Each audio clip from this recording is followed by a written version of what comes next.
32 साल बशीरा सोलंकी हैदराबाद के इलाके कासिमाबाद में फलों का ठेला लगाती हैं। मेरे 5 बच्चे हैं, 3 जो बेटियां हैं, 2 बेटे हैं। मैं खुद जो हूँ पढ़ी लिखी हूँ, इंटर मैंने किया हुआ है। काफ़ी जगह पे अप्लाई किया लेकिन कोई भी जो है रिस्पॉन्स नहीं मिला नौकरी के हवाले से। मैं बैंकों में भी गई कि भाई मुझे लोन दो, ये मैं चीज़ें चला रही हूँ, ये मैंने स्टार्ट किया। लेकिन फर्स्ट वुमेन बैंक औरतों की बैंक है कि औरतों को कर्जा देती है, या दूसरी बैंक है कि भाई हम कर्जा लेते हैं, लेकिन हाँ वो आसान नहीं है। लेकिन महंगाई और बेरोजगारी के सामने बशीरा ने हार नहीं मानी और चंद खैरख्वाहों ने मिलकर बशीरा को ये ठेला लेकर दिया।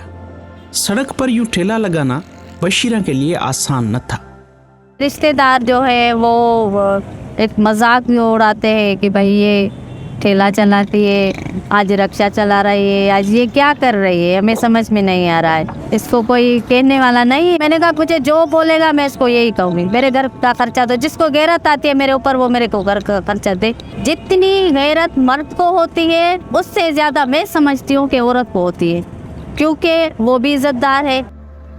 पाकिस्तान में औरतों का मर्दों के शाना बशाना काम करना कोई आसान काम नहीं, लेकिन बशीरा का कहना है कि उनमें इन फिरसोदा रवैयों का मुकाबला करने की हिम्मत है।